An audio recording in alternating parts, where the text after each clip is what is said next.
नमस्कार, good morning. मी Manali. News 18 लोकमतमध्ये आपल्या सगळ्यांचं स्वागत. सकाळचे 11 वाजता आहेत आणि आज दिवसभरातल्या राज्यातल्या सगळ्या महत्त्वाच्या बातम्या महाराष्ट्र अनलिमिटेडमध्ये आपण सविस्तर पाहणार आहोत. मात्र आता बुलेटिनची सुरुवात एका महत्त्वाच्या बातमीनं करतोय. लाडकी बहीण योजनेच्या पार्श्वभूमीवर उपमुख्यमंत्री अजित पवार राज्यातील महिलांशी संवाद साधतायत आणि त्याच निमित्तानं सुप्रिया सुळेंना अजितदादांना राखी बांधणार का असा प्रश्न विचारला असता त्यांनी अप्रत्यक्षपणे नकारही दिलाय. माझा दौरा 1 महिना आधीच ठरला होता आणि त्याप्रमाणे आधी लगीन कोंढाण्याचं असं सुप्रिया सुळे यांनी म्हटलेलं आहे. प्रत्येक रक्षाबंधनाला खासदार सुप्रिया सुळे या अजित पवारांना राखी बांधतात, पण यावेळेस राज्यातील परिस्थिती वेगळी आहे. लोकसभा निवडणुकीमध्ये सुप्रिया सुळेंच्या विरोधात अजित पवारांच्या पत्नी सुनेत्रा पवार या उमेदवार होत्या आणि त्यामुळे आता या दोन्ही बहीण भावांमध्ये राजकीय वितुष्ट आलेला आहे. तर असं असलं तरी हे बहीण भाऊ एकत्र रक्षाबंधन साजरं करणार का अशी अनेकांना आता उत्सुकता लागली आहे. बंधन आहे उद्या अजित दादा राखी बांधायला आपण बांधाल का किंवा आपण दादानी काय भूमिका असणार? नाही, माझी भूमिका म्हणजे आधी लग्न कोंढाण्याचं.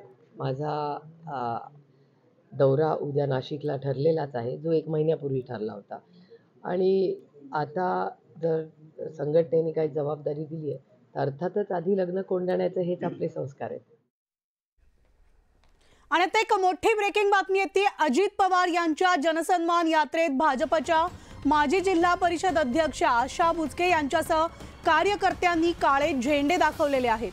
त्याचबरोबर जोरदार घोषणाबाजी सुद्धा केली आहे. पर्यटन तालुकाध्यक्ष असताना शासकीय कार्यक्रम घेऊन घटक पक्षांना डावललं जात असल्याचा आरोप त्यांनी केलाय.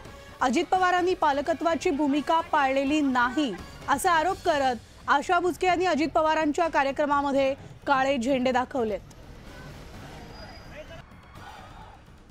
आम्ही सांगतो की आम्ही इतकं काही सहन केलं फक्त याच्यासाठी की महायुती अबाधित राहावी आणि नेत्यांनी घेतलेला निर्णय आम्हाला मान्य आहे. पण आता आमच्या तोंडात गळ्या वाटेबाजी फास लागलाय. राज्याचे मुख्यमंत्री उपमुख्यमंत्री नेत्यांचा अपमान. पर्यटनाच्या तालुक्यात पर्यटनाच्या बैठका सुरू होत आहेत, जिल्ह्यात होत होत्या. गेल्या आठवड्यात सुहास दिवसांनी सुद्धा तिथे मीटिंग घेतली. त्यावेळी त्यांना आठवलं नाही का जुन्नर तालुक्यामध्ये किती महायुतीमध्ये किती घटक आहेत, किती घटक पक्ष आहेत, का सगळ्यांना विश्वासात घेतला नाही? आमच्या तालुक्यात मीटिंग घेता, चोरून फोन करता आणि पालकमंत्री म्हणता स्वतःला. तुम्हाला पालकमंत्री म्हणून घेण्याचा अधिकार नाही. मुख्यमंत्री माझी लाडकी बहीण योजनेचे पैसे आता महिलांच्या खात्यामध्ये यायला सुरुवात झाली आहे. दरम्यान पैसे खात्यात आल्यानंतर ग्रामीण भागामध्ये मोठ्या प्रमाणामध्ये महिलांनी बँकांमध्ये पैसे काढण्यासाठी गर्दी केली होती. धुळ्यामधील साक्री तालुक्यामधील दहिवेल गावातील सेंट्रल बँकेत महिलांची मोठ्या प्रमाणात गर्दी झाल्याचं पाहायला मिळालंय. तर यावेळेस काही महिलांची पैसे काढण्यासाठी आणि आपल्या खात्यात पैसे आलेत का हे पाहण्यासाठी सुद्धा मोठ्या प्रमाणावर महिला बँकेत दाखल झालेल्या होत्या.